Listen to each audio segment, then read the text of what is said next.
I have talked about this before, but the story of Scarlet and Violet is fantastic. I believe that despite the controversy around those games, that is a mostly agreed upon statement. The characters were memorable, the footsteps we had to take to get to the end were a crazy mix of emotions, and then the way home part in the Great Crater of Paldea was just very cool. And that's just the main game, there were some really compelling characters and stories in the DLC as well. Despite this, a lot was not answered. So hey, I'm not so a strainer, and that was kinda genius. Let's get into it. Before we begin, I want to thank my YouTube member Dash Plays and my Twitch subscribers Anubis here, Redsamnegi, Zanes222, Nightshades and Lazarix. Thank you so much for going the extra mile and helping make my content possible. And now, onto the video. If you watched this video I made a while ago about how a Legends Paldea game could be amazing, you're probably twisting your nose right now. Didn't I talk about how way too many things were left unanswered and they should fix that through paradox stuff in the future Legends game? Now I'm saying that leaving things unanswered was actually genius?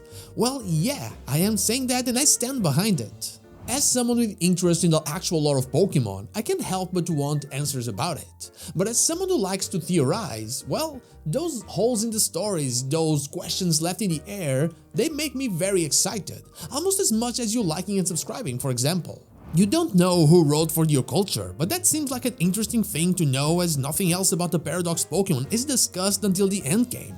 You have no idea how the hell a Charcadet can power up a Revavroom and make it a Starmobile, but that does seem like something you should know by the end. Where the hell did the other professor, who we know was in the crater as well, go? To the other world? That also sounds like something cool to know. The metal plate, the symbols in the ground, where did they bury the professor? This is not everything at all, but there is already a lot of things and they're all directly related to the plot and we know nothing about them.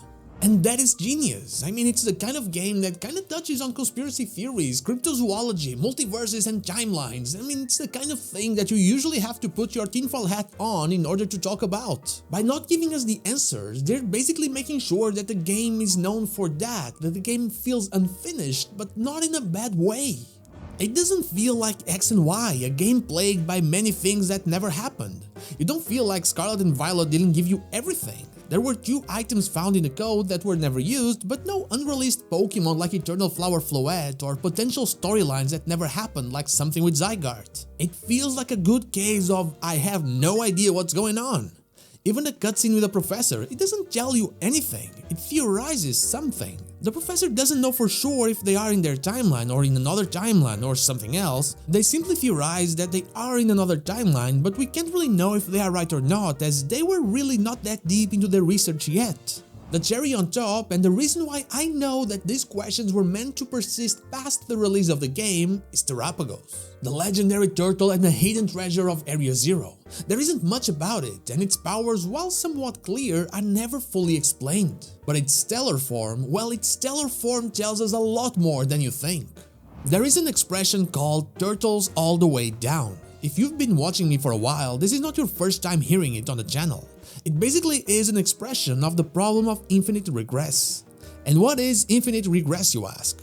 Well, basically, it is the argument that any proposition needs a justification, but every justification needs support, and that support would be kind of another proposition that would then need justification and then support, and so on and so forth. Basically, you never really reach an answer. Turtles All the Way Down illustrates this by being tied to the mythological idea that a world turtle carries the earth on its back. But what carries the world turtle? Well, a bigger turtle. And what about that turtle? Well, an even bigger one, and so on and so forth. Looking at stellar form Terapagos, we see exactly this. The normal form of Terapagos, in the form of a crystal, stands on top of terrestrial form Terapagos, an actually bigger turtle. And then, beneath terrestrial form Terapagos, we find a dome, shaped kinda like the shell of an even larger turtle. The big legendary itself, the one that usually ties everything together, was designed with the idea of there not being any answers. We have just enough to relate to the story and its characters, but don't have enough to stop us from questioning what was really happening. And as much as I like the lore, as much as I like answers, I can't help but applaud the genius way that they turned Pokémon Scarlet and Pokémon Violet into a giant, perfectly fitting tinfoil hat. And that is all I have for you today. It feels like from time to time I really do have to say good things about the story of Pokémon Scarlet and Pokémon Violet. But what about you? Is there any answer about it that you'd like them to answer? Let me know in the comments down below. And now, like the video if you like it, dislike if you don't, and don't forget to subscribe to the channel for more Pokemon content and also ring the bell so you know when the next video is out. Also, you can become a channel member or check out my merch in order to further support the channel. I'd be forever thankful for that. You can follow me on social media or check out one of my streams here and on Twitch. All the links are in the description. Thank you so much for watching, and I'll see you all on the next one.